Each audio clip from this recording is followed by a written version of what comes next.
오늘 우리가 은혜 받을 하나님 말씀 요한복음 18장 25절에서 27절까지 말씀입니다. 요한복음 18장 25절에서 27절까지의 말씀입니다. 다 함께 봉독합니다. 시작. 시몬 베드로가 서서 불을 쬐더니 사람들이 묻되 너도 그 제자 중 하나가 아니냐. 베드로가 부인하여 이르되 나는 아니라 하니 대제사장의 종 하나는 베드로에게 귀를 잘린 사람의 친척이라. 이르되 네가 그 사람과 함께 동산에 있는 것을 내가 보지 아니하였느냐. 이에 베드로가 또 부인하니 곧 닭이 울더라. 아멘. 마이크 다 가져가 이거. 우리 옆에 분들과 함께 이렇게 인사하겠습니다. 237 치유 서밋의 지도자가 됩시다. 237 치유 서밋의 지도자가 됩시다. 당신은 하나님의 자녀이십니다. 오늘도 주위의 시선, 환경, 핍박 다 이기고 오늘 주일 예배에 참석하신 여러분들을 주님의 이름으로 환영을 드리고 감사를 드립니다. 우리들의 축제고 또 랩넌트들에게는 그 랩넌트의 원단 메시지나 다름없는 우리 세계 랩넌트 대회가 또 영어 약자로 WRC가 이렇게 마무리되었습니다. 237 치유 서밋의 지도자라는 제목 속에 리더 수련회로 시작하고 랩넌트 대회로 8월 5일 날 목요일 날 마무리가 되었습니다. 메시지를 잠깐 우리 정리해 보자면 3강 메시지를 해주었습니다. 화요일 날 저녁에 개막식과 축제 1강, 그리고 수요일 날 오전에 2강, 수요일 날 저녁에는 페스티벌과 함께 전도자의 고백, 그리고 목요일 아침에는 3강과 폐막식으로 마무리했지요. 1강 메시지를 제가 정리해 드리겠습니다. 1, 2, 3강 중에 1강입니다. 제가 이제 나름대로 정리한 거예요. 이 보좌의 축복을 가지고 237 현장을 보라. 언택트 시대에 영적 콘텐츠를 가지고 있으면 전 세계로 전달되어진다. 랩넌트 한 명 때문에 모든 것이 살고 모든 것이 회복됩니다. 하나님이 만드신 나, 하나님이 주신 나의 것, 하나님이 주신 나의 현장이 올 수밖에 없기 때문에 이를 위해 달란트 발견하고 전문성을 가지라. 그러면 증인이 될 것입니다. 할렐루야. 2강입니다. 서밋을 살리는 랩넌트요 영적 의사가 되라. 지금 눈에 안 보이게 언택트로 역사하고 계시는 그 성삼위 하나님의 역사를 누리는 기도를 아는 사람, 기도의 사람이 되라. 그래서 나를 치유하고 시대를 치유하고 미래를 치유하라 말씀했습니다. 3강입니다. 서밋을 살리는 영적 대사가 되라. 뉴에이지, 프리메이슨, 유대인은 미국을 장악했으며 고로 전 세계를 영적으로 장악했다. 지금은 교회 위기 시대이다. 언택트, 즉 비대면 예배 왜 왔는가? 왜 시작되었는가? 앞으로 더 희한한 시대가 올 것이고 영적 문제는 더 심각해질 것이다. 보이지 않는 영적인 전쟁, 경제 전쟁, 문화 전쟁이 일어날 것이다. 이길 수 있는 방법이 뭔가? 오직 성령이 너에게 임하시면 권능을 받고 땅끝까지 내 증인이 되리라. 이를 붙잡고 영적인 왕으로, 영적인 제사장으로, 영적인 선지자로 부르셨기에 보좌의 축복, 시공간 초월의 축복, 빛의 능력이 필요하다. 여러분은 서밋을 치유하는 서밋입니다. 할렐루야. 1, 2, 3강 메시지를 총 정리해보면 아주 중요한 메시지가 많이 나왔어요. 여러분이 붙잡고만 있어도 응답 올 줄 믿습니다. 기억만 해도 여러분들이 승리할 줄 믿습니다. 아마 여러분들 아주 관심이 있고 정말 내가 랩넌트 메이커다, 또 랩넌트다, 언약 서밋이다 하시는 분들은 분명히 여러분들이 메시지 중에 함께 했을 것이고, 그리고 분명히 여러분 모든 카톡방에 다 링크와 또 메시지를 다 올려드렸습니다. 그렇기 때문에 여러분들이 정말 붙잡고만 있어도 여러분 흔들리지 않고 승리할 줄 믿습니다. 그러나 그 반대이면 응답은 내 것이 아니고 남의 것이 되어지는 것입니다. 자, 오늘 본문 말씀으로 가면 예수님의 제자들 또 초대교회 성도들은요 보좌의 축복, 영적 의사, 또 영적 대사의 축복을 받았어요. 그렇기 때문에 로마를 정복하고 전 세계에 복음을 전달했습니다. 여러분도 이 언약과 이 신분을 가지고 여러분들이 저 애굽, 블레셋, 아수르, 나일강, 로마, 바벨론 정복하는 응답이 있기를 축원합니다. 할렐루야. 자, 이제 본문 보면 자, 예수님이 참 속상할 일이 많이 나옵니다. 제일 다 아끼던 사람이지만 수제자, 예수님을 가장 앞에서 따랐던 수제자 베드로가 예수님을 배반하는 장면이 나옵니다. 어쩌면 이 사람을 보면 예수님을 처음 따라다닌 모습, 그리고 예수님이 십자가에 못 박힐 때의 장면, 또 그 후에 어쩌면 이랬다 저랬다 하는 사람일 수 있습니다. 그런데 이 모습 보면 안타깝기도 하지만 또 우리의 모습일 수도 있어요. 결국 후에 이 베드로는 예수님의 수제자답게 순교할 때까지 복음을 전했고, 정말 보좌의 축복을 누리는 가운데 영적 의사, 영적 대사에 축복받고 쓰임받았어요. 결국은 승리했습니다. 할렐루야.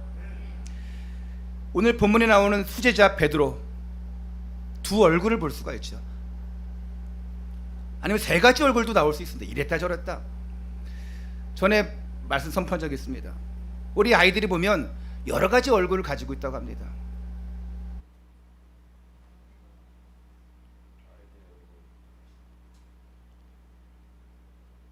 우리 아이들이 보면은 학교에서 얼굴, 집에서의 얼굴, 또 학교 또 친구들과의 얼굴, 여러 가지 얼굴을 가지고 있어요.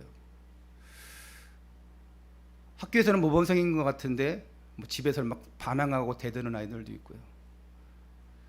그리고 집에서는 착하다 하는 아이인데 보니까 친구들 사이에서는 뭐랄까요, 왕따 아니면 좀 그 대장 노릇하는 아이들도 있고. 전에 한번 고등학교 아이들인가 애들이 무면허 운전으로 사고를 냈어요. 그래서 한 명이 죽었어. 근데 부모는 전혀 그럴 아이가 아니라고, 우리 아이가 운전할 아이가 아니라고, 그것 때문에 국가에서 올라가고 누가 운전했냐 안 했냐 속였냐 뭐 했냐 뭐 여러 가지 영상과 함께 대조하고 그러는데 아직도 뭐 결론은 안 난 것 같아요. 우리 아이는 그럴 아이가 아니라고. 근데 아이들끼리는 막 서로 운전하겠다 하고 무면허인데, 요즘 그런 거 되게 많아요. 호기심에 운전하고 싶기도 하고. 예. 그러면 차라리 월미도 가서 범퍼카 타요 그냥. 예. 우리 아이 안 그러는데. 또 우리 교회들도 보면 교회에서는 믿음 좋고 이럴 수 있어요. 착하다, 야 정말 괜찮다 싶은데 또 밖에서의 모습은 틀릴 수 있습니다. 중요한 건 뭐냐면 이 아이가 정말 언약을 가지고 있냐, 기도하고 있냐, 그러면 달라집니다. 언약도 없고 기도도 안 하는데 착하기만 하다, 언젠가는 잠재적인 타락, 잠재적인 말썽, 또 어떻게 보면 더 위험한 곳으로 갈 수도 있어요. 무조건 착하다고 좋은 게 아닙니다. 좀 말썽을 부릴 수도 있어요. 조금 이제 좀 안 될 수도 있습니다. 하지만 이 아이 정말 언약 가지고 있고 기도하고 있다. 나는 하나님의 자녀다, 하나님 백성이다, 이 사실을 알고 지금 나를 위해서, 미래를 위해서 현장을 놓고 기도하고 있다. 그 렘넌트는 착한 문제가 아닙니다. 뛰어넘습니다. 시공간 초월의 응답을 받아요. 우리 렘넌트들 보면 많이 부족해요. 똑똑한 친구들 없습니다. 하지만 저희들 착한데 그 착한 거 가지고 절대 그러면 안 됩니다. 내가 박전사한테 그랬어요. 우리 아이들 다 착하다고. 근데 좀 많이 부족하다. 그래서 전사님이 한 일주일 합숙해야겠네요, 뭐 그런 얘기도 하시고 하셨어요. 우리 자녀들 포함해서 우리 렘넌트들 다 엄청 많이 부족합니다. 80%, 80% 이상의 아이들이 다 불신자 가정에서 옵니다. 또 가정에서 누가 믿는다 할지라도 굉장히 신앙도 연약한 가정에서 오는 아이들도 있어요. 이런 아이들이 여러 가지 얼굴 가지고 있는데 중요한 건 언약과 기도하는 사람이냐. 여러 어른들 마찬가지입니다. 교회만 올 때 기도하는 척하지 마세요. 믿음 있는 척하지 마세요. 평상시에도 정말 여러분들이 기도하는 사람, 믿음의 사람 되시기를 축원합니다. 우리가 인생을 살면서 이 베드로와 같은 상황을 맞이할 수 있어요. 각종 문제 속에서 힘이 빠지고 좌절되어지고 또 가정에서 부부 문제, 자녀 문제, 경제 문제 등으로 힘들어할 수 있습니다. 또 교회 일을 하다 보니까 서로 맞지 않아서 막 티격태격하고 막 힘들 때도 있을 것입니다. 저 사람만 없으면. 그런데 사업을 하거나 직장 생활하면서도 우리가 교회 밖에서도 그런 일들이 많이 있어요. 원수 같은 사람, 막 생존 경쟁하면서 나를 막 짓밟으려고 하는 사람, 또 내가 짓밟아야 되는 사람, 또 경제 문제 왔는데 꼭 내 인생 문제가 인생 부도가 난 것처럼 절망과 시리에 빠져서 빠져나오지 못하고 허우적거리는 사람들이 있습니다. 늪에 빠져서 허우적거리고 있는 거예요. 너무나 많습니다. 그런데 언약 가진 하나님 자녀에게는 결코 이것이 실패가 아니고 끝이 아니라는 걸 알아야 됩니다. 왜? 하나님 자녀에게는 새로운 시작이란 것이 있습니다. 하나님의 능력이 있어요. 보좌의 축복이 있습니다. 이걸 볼 줄 알아야 됩니다. 왜? 모든 것이 언약의 여정이기 때문에. 하나님 자녀에게는 가는 모든 시작과 중간과 끝이 언약의 여정이에요. 불신자에게는 언약의 여정이란 것이 없습니다. 시작과 중간과 끝이 모두 절망의 여정입니다. 지옥의 여정이에요. 어쩔 수 없습니다. 그래서 중간이라도 그 인생을 바꿔버리면 언약의 여정 속으로 확 들어가 버리는 것입니다. 사도 바울처럼. 그런데 이것이 없으면 시작도 중간도 끝도 절망과 영원한 멸망 속으로 가는 여정이에요. 언약의 여정 속에 들어온 여러분들을 주님의 이름으로 환영하고 축하를 드립니다. 결국 언약의 여정 속에 있으면 베드로처럼 해피엔딩으로 끝나는 것입니다. 목사님, 베드로는 죽었지 않습니까? 숨겼지 않습니까? 그것도 십자가 처형, 거꾸로 당하는 십자가 처형. 그것이 비극입니까? 하나님 나라에서 베드로 입장에서는 그게 비극이 아닙니다. 하나님의 역사이고 은혜고 순교예요. 이 시대에 여러분들이 어떻게 이런 삶을 살 수 있겠습니까? 언택트 시대, 비대면 예배 시대에 어떻게 이런 삶을 살 수 있겠어요? 예배를 지키는 것입니다. 예배 속에 들어오는 거예요. 현장이든 뭐 비현장이든 예배 속으로 들어오는 거예요. 할렐루야. 오늘 예배 안 오신 분들 많이 계시지만 정말 하나님께서 오늘 이 자리에 못 있지만 유튜브 예배로 함께 하시는 분들도 있습니다. 너무 감사한 일이죠. 다음 주에는 더 회복되기를 축원합니다. 오늘 이 말씀을 통해서 믿음의 도전, 언약의 도전을 뛰어넘고 언약의 여정 속으로 들어가시기를 주님의 이름으로 축원합니다. 첫 번째입니다. 오직의 눈. 우리에게는 오직이라는 눈이 필요합니다. only의 눈이 필요해요. 오직. 오늘 말씀 읽지 않았지만 15절에서 18절 내용 우리가 너무 잘 아는 내용이지요. 한번 제가 읽어볼게요. 시몬 베드로와 또 다른 제자 한 사람이 예수를 따르니 이 제자는 대제사장과 아는 사람이라. 예수와 함께 대제사장의 집들에 들어가고 베드로는 문 밖에 서 있는지라.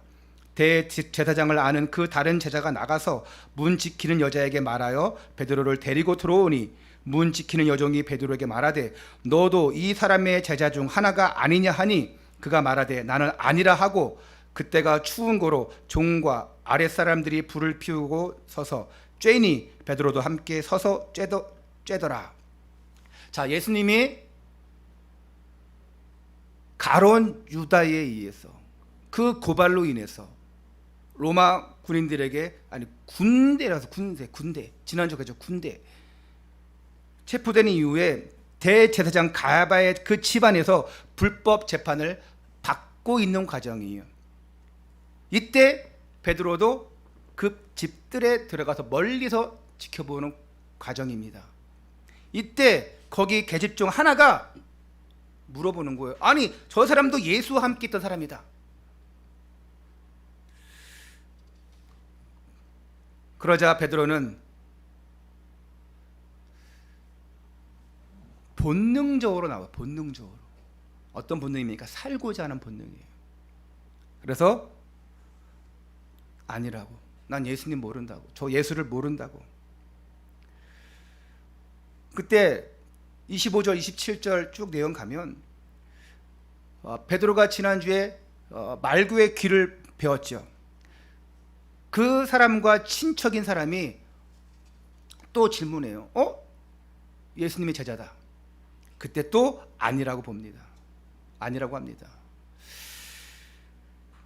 그 다른 복음서에도 보면 이 예수님을 부인하는 이 정도가 너무 심했어요. 심지어 침을 뱉기도 합니다. 난 예수 몰라. 그리고 나서 3번 예수님을 딱 부인하자마자 어떤 일을 합니까? 닭이 웁니다. 예수님이 말씀하신 대로 네가 닭 울기 전 3번 나를 부인할 것이다. 딱 그게 맞는 거예요. 그저 그 말씀 생각하니까 얼마나 대성통곡을 했습니까? 얼마나 후회했겠습니까? 여러분, 사실 우리가 아는 베드로는 어떻습니까? 어부 출신입니다. 그리고 다혈질, 혈기 있는 사람이었어요. 그런 과정에 예수님을 따라다니면서 가장 앞장서서 예수님을 보호했고, 또 어떤 중요한 일이 있을 때 가장 앞서서 나가서 난 주님과 함께 살겠다, 그런 고백을 했습니다. 마태복음 26장 33절 보니까 모두 주를 버릴지라도 나는 결코 버리지 않겠습니다. 그럴 수 있잖아요. 조폭들 보니까 피맹사입니다. 내가 두목님을 내가 목숨 끝까지 지키겠습니다. 막 혈서를 쓰고 합니다. 나중에 보니까 영화도 나와요. 막 배반하고 막. 마태복음 14장 31절에도 내가 주와 함께 죽을지언정 주를 부인하지 않겠나이다. 누가복음 22장 23절에 보니까 주여 내가 주와 함께 오게도 죽는 데에도 가기를 각오하였나이다. 요한복음 13장 37절에 주를 위하여 내 목숨을 버리겠나이다. 구구절절 자신감 넘치고 그 누구보다도 아주 확실한 제자였습니다. 그런데 그 자신만만한 그 베드로가 언제 그랬냐는 듯이 오늘 보니까 예수님 모른다고 합니다. 저는 이런 모습 많이 봤어요. 교회 충성하겠습니다. 오른팔 되겠습니다. 그렇지만 어느 순간 그런 모습이 없어요. 막 낙오하고 지치고 어느 순간 제 눈앞에 없습니다. 무엇이 문제냐? 결국은 오직의 문제였어요. only, 오직.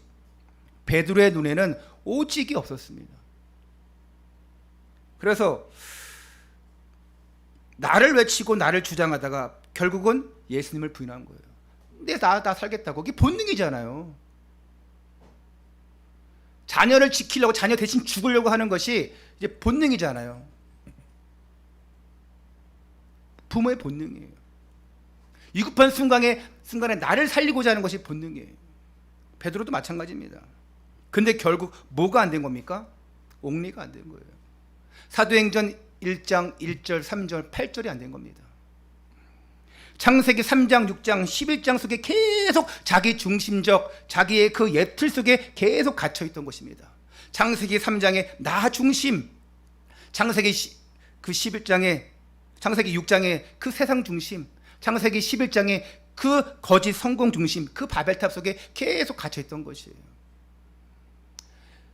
자, 마태복음 16장 16절에 주는 그리스도시요 살아계신 하나님의 아들이십니다. 제대로 고백했어요. 확실합니다. 내가 주를 위해 죽겠습니다. 그때는 확실하게 고백한 거예요. 맞습니다. 그때는 언약 가운데 복음 앞에 섰어요. 근데 또 현실 앞에 돌아오니까 자기 육신이, 자기 목숨이 자기 중심적으로 갈 수밖에 없습니다. 그러니까 군대도 아닌 하찮은 그 계집종 앞에서 벌벌 떨고 난 모르는 사람이다, 이렇게 합니다. 오직이 되지 않으면 계속 왔다 갔다 흔들리는 것입니다. 신앙생활하면서 얼마나 많은지 모릅니다. 이리저리 왔다 갔다 흔들립니다. 안타까운 모습이죠. 어른들, 아이들 다 마찬가지예요. 너무 자기중심적입니다. 하나님 중심, 복음 중심이, 교회 중심이 아니다 보니까 자기 마음대로, 자기 주관대로 그거를 만약에 건들면 좀 어느 정도 좀 기도하는 사람이면 맞지요 하는데, 그렇지 않은 사람은요 삐져버립니다. 자존심 상합니다. 그래서 말을 못하는 거예요.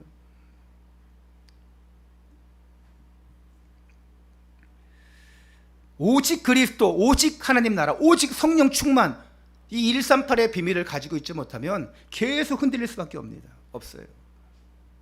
근데 이제 장면이 바뀌어요. 오순절 마가다락방에 성령의 충만함, 성령 강림의 역사가 일어납니다. 그 겁쟁이 베드로, 그 배신자 베드로가 이때 완전히 변화되어집니다.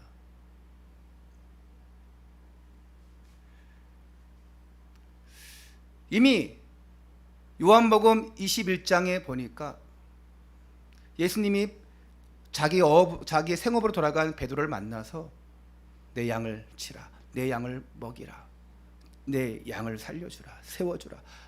그때 네가 나를 사랑하느냐? 예, 내가 주님 사랑하는 줄 주님께서 아십니다. 완전히 바뀌었어요. 완전히. 이제는, 전에는요 자신만만하게 내가 주를 위해 죽겠습니다, 내가 절대 주님 버리지 않겠습니다, 배반하지 않겠습니다, 자신만만했던 사람이 이제는 그 모습과는 똑같은 고백인 것 같은데 감정 상태와 그 결단 상태가 완전히 달라졌어요. 내가 주님 사랑하는 줄 주님께서 아십니다.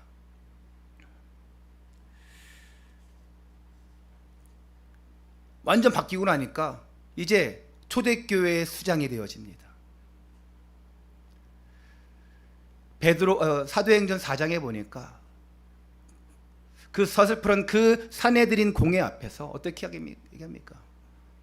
잡혀서 처형을 당할 수 있는 위기인데도 사도행전 4장에 보니까 하나님 앞에서 너희 말을 듣는 것이 하나님의 말씀 듣는 것보다 옳은가 한번 판단해 보라.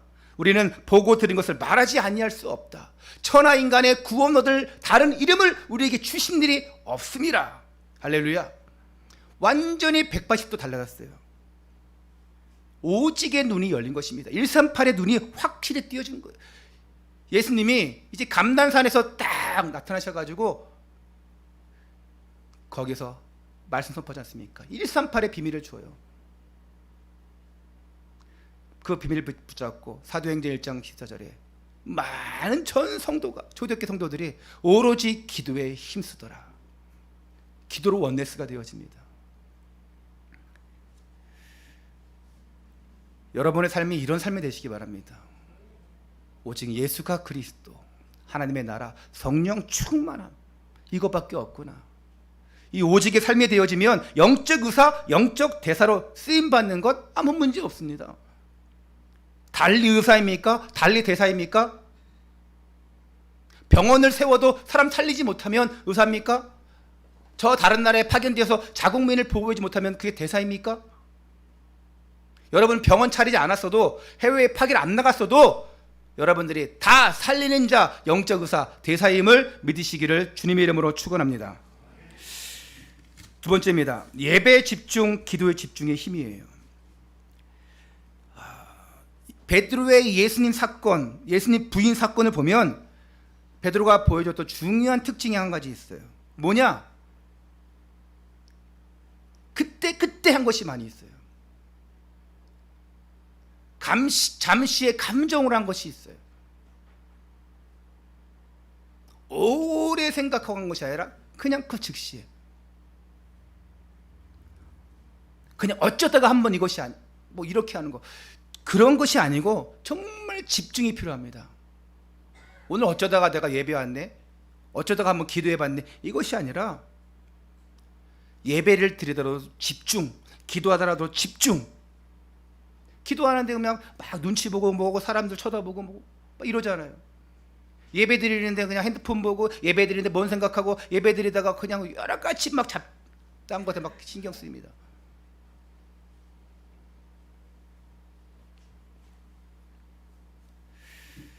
누가복음 22장 54절 보니까 예수님이 체포되셨는데 그것이 궁금한 베드로가 예수님을 따라갔어요. 그 대제사장 그 뜰 안에 들어간 거예요. 근데 누가복음 22장 54절에 재미있는 표현이 나오는데 베드로가 멀찍이 따라가니라. 당연히 같이 갈 수가 없죠. 탈로 날 텐데. 자, 멀찍이라는 단어가 뭡니까? 도망간 겁니다. 이미 실패의 길로 돌아선 거예요. 집중가는 거리가 멉니다. 예수님께 집중 못하는 겁니다. 내가 살까 말까. 그래도 수지자였기 때문에 내가 예수님 분하지 않겠습니다 했기 때문에 약간 좀 죄책감이 있는지 어떻게 될까 궁금한 것이 있는지 따라갔어요. 여러분, 신앙생활은 절대 멀찌감치 있고 멀찍이 따라가는 것이 아닙니다. 여러분, 저 사람이 어떻게 할까, 저 사람이 하면 해야지 구경하다가 하는 것이 아닙니다. 멀리서 강 건너 불 구경하듯이 하는 게 아니에요. 절대 올바른 신앙이 아닙니다. 여러분, 예배 드릴 때도요, 웬만하면 멀리서 예배 드려야지 그러지 마십시오. 웬만하면 내가 앞에서 예배 드려야지. 항상 예배 오면 그냥 뒷자리에 있는 사람들이 있어요. 그냥 그게 아예 고정이에요, 고정. 어떤 교회는 보니까 미리 어떤 집회를 가봐도요, 앞자리는 벌써 성경적으로 자리를 싹 다 맡아놨어. 아니, 자리가 없어. 맡아놓고 커피를 마시러 가든 잠깐 어디 가든 대화 가든, 그래서 앉을 수가 없어. 집회가 11시면 벌써 7시 8시 와가지고 앞자리 앉으려고 부흥이래 봐요. 부흥하면 어떻게 해야 앞자리 가고 막 강당까지 올라오려고 그러고. 참, 요즘은 언택트시에 절대 그렇게 할 수는 없죠. 말씀을 사모하니까, 예배를 사모하니까 그러는 거예요. 은혜를 사모하니까 그러는 거예요. 여러분, 우리 교회는 절대로 어떻게 하면 내가 뒤에 앉아야지 하지 마시고 어떻게 내가 앞자리 사수해야지. 할렐루야. 아멘 안 하는 사람들 회개하시길 바랍니다. 예배가 시작되기 전에 미리 준비하는 것, 미리 앞자리에 나오는 것, 헌금도요 미리 준비해서 그냥 가서 뭐 뒤져가지고 그냥 다 구겨진 거. 누가 보니까 어떤 아이들 보니까 천 원짜리 헌금했는데 이게 집회인지 뭔지 다 구겨져가지고 있다가 그냥 이렇게. 우리 옛날 신앙생활 했던 분들 보면 참 그런 부분들, 류 목사님이 그러잖아요. 저 어머니가 매일 주일날 가면 옛날 돈들은 좋지가 않잖아요. 빳빳하지 않잖아요. 항상 다리 위로 다려가지고, 어차피 헌금 드릴 건데 항상 다리 위로 데려가지고 이렇게 헌금을 했대요. 우리 교회에서 늘 새 돈을 헌금하시는 분 계시잖아요. 우리 이나는 권사님 늘 은행에서 바꿔가지고 항상 집회를 새 돈이에요. 그 저는 그 새 돈을 은행에 넣기가 너무 아깝더라고요. 그래서 제가 봉투에 따로 새 집회 해가지고 따로 이렇게 해놨어요. 뭐 그런다고 뭐 더 신앙이 좋고 뭐 은혜 받고 그런 건 아니지만, 그 마음이 하나님 앞에 내가 드려지고자 하는 그 마음이 너무 좋은 거예요. 그냥 와서 아이고 왔네 1,000원짜리 딱 넣고 그냥 아이고 헌금했어. 절대 이러지 마세요, 여러분. 미리 오늘은 1,000원 할까? 2,000원 할까? 오늘 기분 땡기는데 10,000원 할까? 이러지 마시고, 여러분들. 예배도 미리 막 불이 나게 와가지고 그냥 막 정신없이 막 그러지 말고, 예배를 준비하는 스태프들도 유튜브 미리 다 켜놓고, 쿠람도 찬양 뭐 PPT 이런 것도 미리 다 준비해놓고, 예배 시작돼야 되는데 그때 막 자막하고 막 정신이 없어요. 절대 이러면 안 됩니다, 여러분. 미리 우리 오후 예배 드리니까 얼마나 시간 많습니까? 예수님과 거리가 멀어지면 안 됩니다, 여러분. 예배와 거리가 멀어지면 안 돼요. 사모해야 됩니다. 예수님과 함께하는 생활, 그 예배 생활, 그 신앙 생활, 앞서 나가도 안 되고 너무 뒤쳐도 안 돼요. 나란히. 그래서 강단의 시간표가 너무 중요해요. 강단 말씀을 붙잡고 성령의 세밀한 응답받는 것이 너무나 중요합니다. 강단 말씀 대충 여기지 마세요. 설교 시간 대충 여기지 마세요. 모든 시간을 다 통틀어서 제일 중요한 시간이 말씀 시간입니다. 오늘 박전사님 찬양하셨죠. 너무 은혜스럽지 않습니까? 근데 저는 오늘 은혜스러워야 되는데 왔다 갔다 하느라 정신 없었어요. 보조싱어들 마이크 잘 뭐 안 들리지. 어제 우리가 맞춰놓지만 실제 사람이 하는 건 틀리잖아요. 그러면 싱어 엔지니어는 그걸 듣고 맞춰보고 올리기도 하고, 근데 그게 안 되니까 가서 또 해주고, 또 카메라도 여러 가지 우리가 유튜브에 계속 올라가잖아요. 연택트 시대. 그런데 좀 이런 것들이 좀 조화롭게 안 되고 계속 지시해주고 이러다 보니까 좀 왔다 갔다 하고 막 카톡으로 내가 보내기도 하고, 제가 앞에서 그러다 막 핸드폰 막 만지고 그래요. 카톡 했는데 안 받으면 전화하고. 정신이 잠깐 없었어요. 아직은 시작이기 때문에. 미리미리 준비하고 자기가 맡겨진 날에 집중해야 됩니다.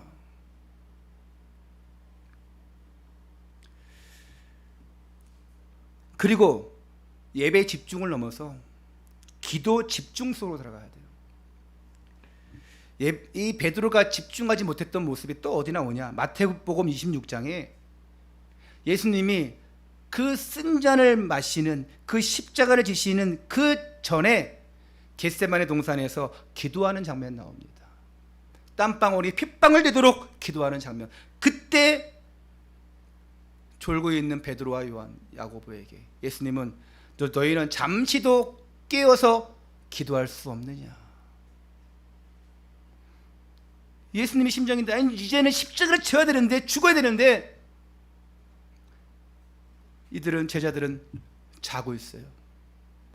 너희도 한쪽에서 기도하러 했는데 보니까 자고 있어요. 얼마나 안타까웠겠습니까? 성도들이 말씀 안에 깨어있고 기도 속으로 들어가야 되는데 영적으로 잠자고 있어요. 함께 나와서 예배를 드리고 하나님께 영광 돌리고 그 말씀대로 살아야 되는데 그러지 못하고 있으면 얼마나 안타까운지요. 집중해야 될 시간에 졸고 있다.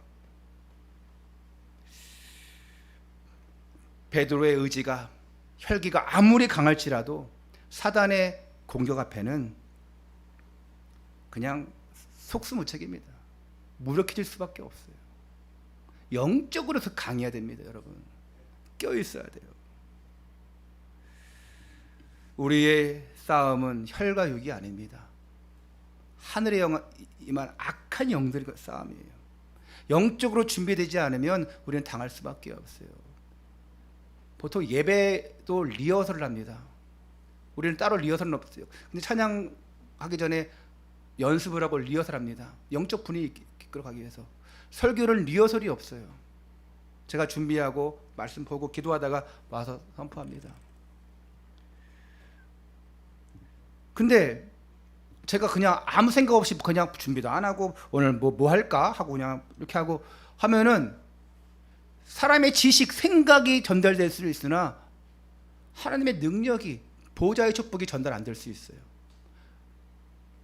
여러분, 목회자들이 어디 설교를 맡았다 그러면 대충 하지 않습니다. 집중하게 기도합니다. 하나님, 저 영혼에게, 저 가정에게, 저 사업장에 어떤 말씀을 선포되겠습니까? 대충 가지 않습니다. 급하게 빨리 와주세요 했을 때, 기도해 주세요 했을 때 그냥 가지 않아요. 차 운전해 가면서도 계속 기도합니다. 생각해요. 저 영혼에 어떤 말씀 필요합니까? 그 말씀 주시는 본문과 그 성경을 가지고, 그 내용을 가지고 가는 거예요. 여러분, 중요한 사람 만날 때 저분에게 무슨 말을 할까? 어떻게 할까? 사업을 하다가 중요한 바이어를 만날 때 어떻게 하면 저 사람을 설득할 수 있을까? 막 고민하고 가잖아요. 사람 간의 관계에서도 그러는데 하나님 앞에서는 어떻게 되겠습니까? 살려야 될 영혼이 있는데 어떻게 되겠습니까? 그래서 준비가 필요한 거예요. 준비가 잘 돼야지만 매끄럽게 되어지고 성공적으로 이끌어지는 것입니다. 예배 잘 준비하시고 멋있게 성공적으로 우리가 하나님 앞에 영광 돌리기를 축원합니다. 베드로가 기도하지 않을 때는 오늘 본문 말씀처럼 처절하게 낭패와 실패를 당하는데, 베드로가 이제 오직 기도에 힘쓰니라 말씀 붙잡고 갔더니 시대를 뒤집는 놀라운 응답들이 옵니다. 오순절 마가다락방에 성령의 충만함, 성령의 임하심, 그걸 받고 상상을 초월할 정도로의 믿음의 사람이 되어집니다. 그래서 결국은 이 초대교회 소장으로서 사도 바울과 함께 로마 복음만 세계 복음 하는데 앞장서지 않습니까? 순교할 때까지 끝까지 쓰임 받지 않습니까? 혹시 물론 교회를 다니다가 실패하고 예배를 멀리한 사람들은 이 메시지를 안 듣겠죠. 혹시 여러분 중에 내가 어려움 당하고 지금 갈팡질팡하고 있다, 지금 생각을 바로 하시고 집중하시기 바랍니다. 내가 교회를 나올까 말까, 다닐까 말까. 뭐 교회 안 다녀도 상관없습니다. 예수만 잘 믿으면 되겠죠. 그런데 교회와 예배는 너무나 중요한 불가분의 관계입니다. 우리는 절대 이제는 우리 수준은 어떤 사람 때문에, 누구 때문에, 어떤 동기 뭐 이제는 없죠. 그거 있으면 절대 안 되고요. 누구 때문에 교회 다닌다 절대 이제 없잖아요. 여러분 중에 있습니까? 절대 없잖아요. 있어서는 안 되고요.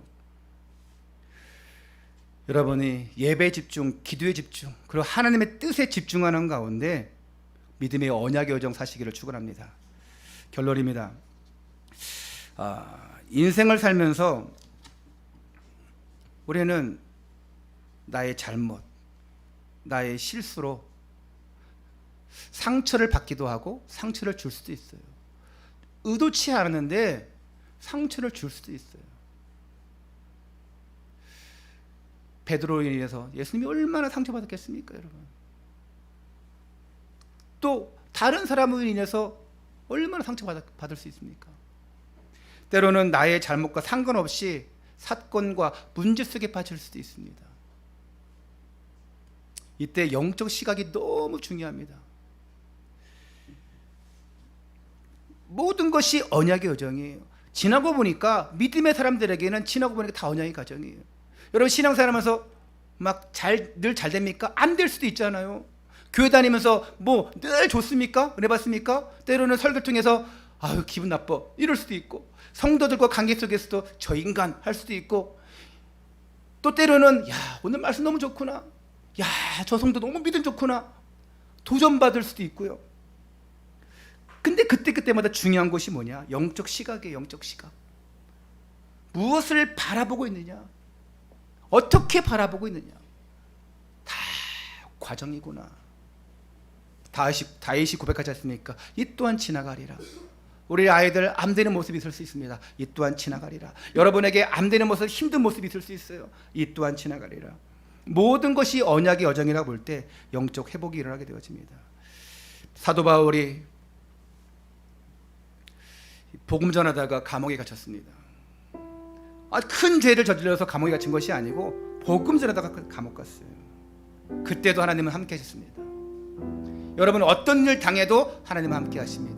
임마누엘 위드 원네스, 이 함께의 비밀을 가지면 여러분 실패하지 않습니다. 어떤 상황 속에서도 여러분과 함께 하십니다. 예수 그리스도는 어제나 오늘이나 영원토록 함께 하시니라. 이런 임마누엘 위드 원네스의 축복을 누리고, 예배 집중 기도의 축복을 누리고, 보좌의 축복을 누리고, 언약의 여정 사시고 멋진 믿음의 작품, 인생 작품을 남기시기를 바랍니다. 오늘 함께 찬양합니다. 이 내 평생 사는 동안 찬양할 때에 하나님, 내 평생 사는 동안 실망시키는 자가 아니고 내 평생 사는 동안 하나님을 송축하고 하나님의 이름을 높이면서 사는 자 되게 주옵소서. 이 찬양하면서 우리의 신앙 고백으로 드리기 원합니다. 우리 두 손 높이 들고 하나님 앞에 찬양합니다. 내 평생 사는 동안 우리의 신앙 고백으로 드리기 원합니다. 한 사람도 빠짐없이요. 내 평생 사는 동안 주 찬양하리. 여호와 하나님 내 주를 찬양하. 주님을 묵상함이, 주님을 묵상함이 즐겁도다. 내 영혼 주 안에서 참 기쁘리. 내 영혼아 주님을, 내 영혼아 주님을 송축하라. 내 영혼아 주님을 찬양하라. 내 영혼아 주님을 송축하라. 내 영혼아. 우리 부끄러워하지 마시고 두 손 높이 들고 하나님 앞에 찬양합니다. 내 평생 사는 동안, 내 평생 사는 동안 주 찬양하리. 여호와 하나님 내 주를 찬양. 우리 하나님을 향하여 주님을 묵상하니 즐겁도다. 내 영혼 주 안에서 참 기쁘리. 내 영혼아 주님을 송축하라. 내 영혼아 주님을 송축하라. 내 영혼아 주님을 찬양하라. 내 영혼아 주님을, 내 영혼아 주님을 송축하라. 내 영혼아 주님을, 내 영혼아 주님을 송축하라. 내 영혼아 주님을 송축하라. 내 영혼아 주님을 찬양하라. 내 영혼아 주님을 송축하라. 내 영혼아 주님을 찬양하라. 우리 발이 아프신 분은 내리시고, 그래도 괜찮으신 분들은 두 손 높이 들고 이 시간 하나님 앞에 기도합니다. 하나님, 언약의 여정의 삶을 살기 원합니다. 오직 그리스도 성령 충만 하나님 나라 속으로 들어가기 원합니다. 보좌의 축복 속으로 영적 의사, 영적 대사의 축복을 누리기를 원합니다. 실패한 자가 아니라 믿음으로 승리하는 자, 언약으로 승리하는 자 되어지기 원합니다. 다 함께 두 손 높이 들고 하나님 앞에 주여 한번 기도합니다. 주여. 하나님 감사를 드립니다. 하나님께서 우리를 부르시는 이유가 하나님 나라를 위하여서 온 세계에 복음을 전하라고, 내가 살고 나가 시대를 살리는 응답 속에 있으라고 나를 부르신 줄 믿습니다. 아버지, 베드로는 실패 속에 있었지만 결국은 믿음을 고백하고 결국은 언약 속에 있고 언약의 여정을 산 것처럼 오늘 우리의 가정 속에 실패와 어둠이 있을지라도 이것을 극복하고 위대의 임마누엘 원내스의 축복을 누리는 가운데 하나님이 쓰실 수밖에 없는 믿음의 사람으로, 언약의 사람으로 인정받고 쓰임받게 하여 주시옵소서. 우리 언약합니다. 할 수 있는 것이 너무 적습니다. 하지만 하나님, 우리를 택하사 하나님 나라를 위하여서 237 복음 안에서 불러싸우리. 낙오되지 않게 주옵소서. 중간에 낙오되지 않게 주옵소서. 하나님 앞에 쓰임받게 하여 주옵소서. 이 정말 언택트 비대면 시대에 정말 믿음의 사람으로 승리하기 원합니다. 아버지 하나님, 보좌의 축복을 누리고 나가기를 원합니다. 오늘 주신 말씀을 가지고 현장 속으로 파송되어집니다. 아버지 하나님, 절대 불가능을 가능케 만드는 사람 되어